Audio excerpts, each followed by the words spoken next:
Yo creo que todos los que conocimos a René coincidimos en dos cosas.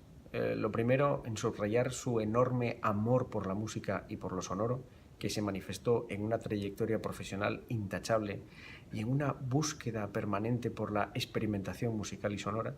Y por otro lado, su calidez humana, una persona humilde que te hacía siempre sentir cómoda y que, aunque estuviésemos siempre delante de uno de los mayores talentos musicales que ha dado la región, parecía que estuviese hablando de igual a igual contigo.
Agur eta ore, René.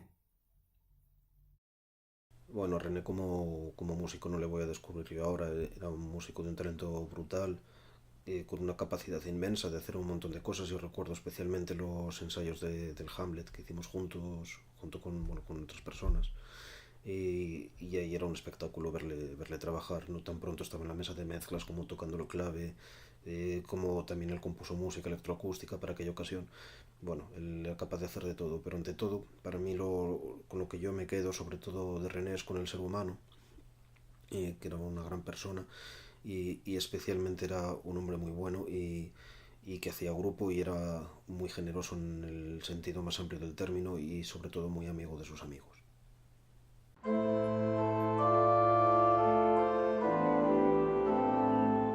Hablar de René es hablar de una persona muy trabajadora, muy creativa, con una profesionalidad y con un sentido musical excepcional, que tenía mucho conocimiento de todo lo que tiene que ver con la captación del sonido, pero además era un músico integral, era un músico completo.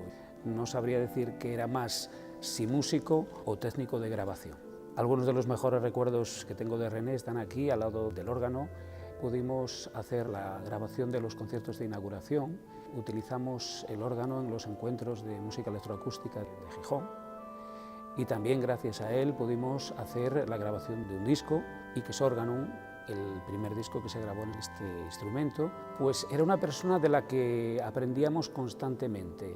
Te sentías arropado, te sentías querido, sentías que estando él todo iba a ir bien, porque de alguna manera él siempre encontraba los recursos o el modo de que todo saliera bien.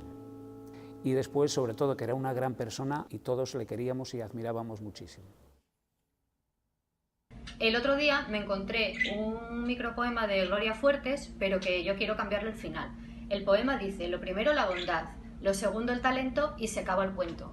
Pero yo sé que con René que no se acaba, porque es eso, la huella que nos ha dejado a todos y el entusiasmo y las ganas de hacer cosas, eso no se acaba nunca.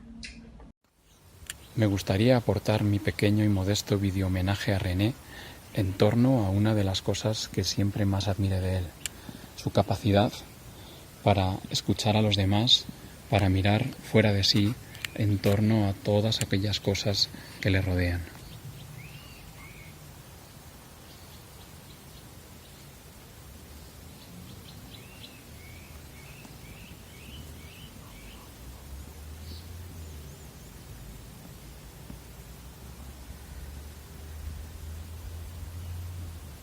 Me gusta hablar de René de Coupeau no en pasado, me gusta hablar de él en presente y en futuro sobre todo, porque personas que nos han dejado un legado tan sumamente incalculable nunca se van, siempre están con nosotros.